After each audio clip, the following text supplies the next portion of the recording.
For the first annual International Indigenous Peoples Cultural Conference, we are honoring the Taino heritage and culture because one of the main goals of the 2IP2C is to highlight the rich diversity of pan-Indigenism across this world. So we wanted to honor being pre-colonial right here in New England, our pre-colonial brothers and sisters from the Caribbean, because it is between our two people that this experiment, I guess, called colonialism in the Americas and the United States started. So you can insert Santo Domingo, you can insert Cuba, you can insert Jamaica, Southern Florida, you can insert any of those areas that the Taino inhabited,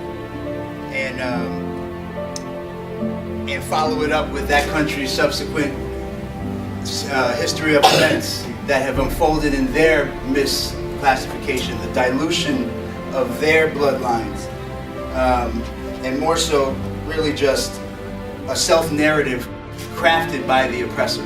Okay, so for today we're going to talk about from the context of Borinquen, but for my other Caribbean brothers and sisters, you can again replace Borinquen with your country, and we're all speaking the same plight. Their system is so fallible, so weak, and we have subjected ourselves to that system. But it has no base. It has no foundation other than our very fears of what it is that may happen next, because they've taught us to fear. This headdress was the very first headdress as a chieftain of the Hatibonico people that I took in November 18, 1970. These things are important because this 1970 is a long time ago. And even back in 68, when I was a young boy, being part of the original Council of 12 men and women, they were the founders of the Taino movement. There's only 4 of us left, and I'm one of them. The founding fathers, think about that, of an Indian movement.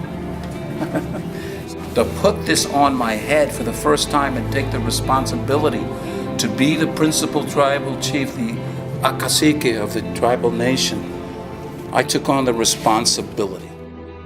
On the island of Puerto Rico today, Borinquen, today Puerto Rico, land of the valiant noble lord, okay, which is the name of our land.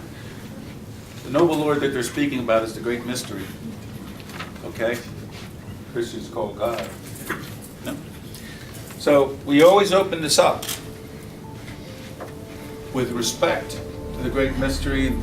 We open the 4 doors to these 4 directions.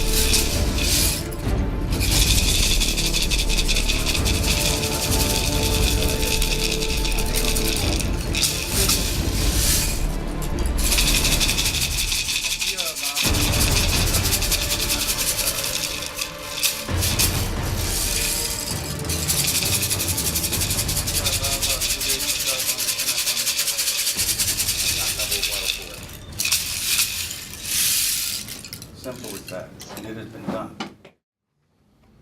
They say is 4, 5 to 6,000 years, because it's a petroglyph on rock within our homeland in a cave. We call the cave of wisdom there, which we guard it from any of these Piraguano people, boat people. We will one day, if it could possibly happen, to rechange the name back from Puerto Rico to Borinquen. The Puerto Rican, okay, the boat people in general.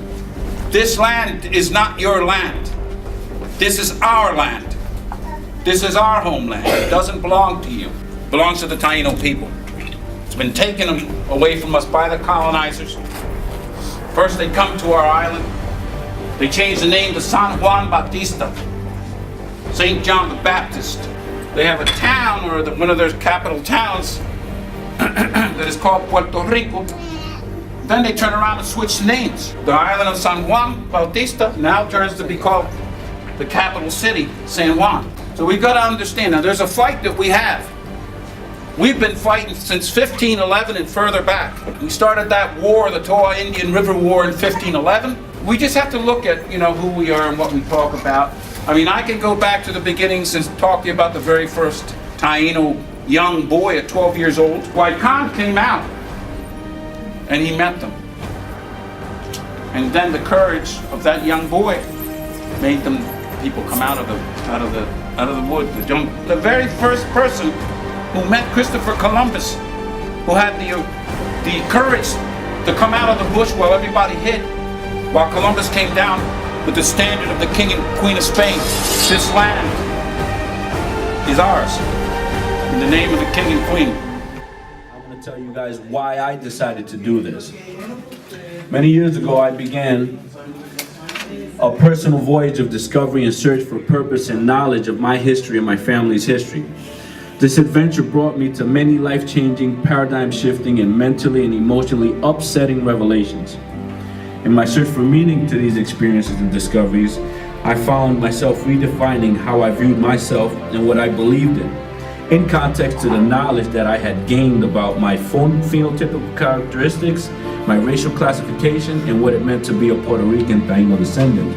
Let's encourage others to learn about others' cultures. Let's learn about our own culture. And let's walk a little bit more prideful in what we do, because we're such a beautiful people around here and the rest of the world needs to know about it. I recognize that there are many like me who have grown up in a country where culture clashes, racial profiling, racial classification, and judgment severely limit and affect how one interacts and moves within the levels of society. These factors affect how one views themselves and the love for oneself and one's culture. The love of self, or lack thereof, affects whether a person can feel love for others. It can even determine whether a person can feel hope and faith or disenfranchisement in a system which does not reflect one's values. I present this lecture in an effort based in love. Love for oneself, love for one's history, love for one's ancestors. In their memory and in their honor, I say to you, Taino Di.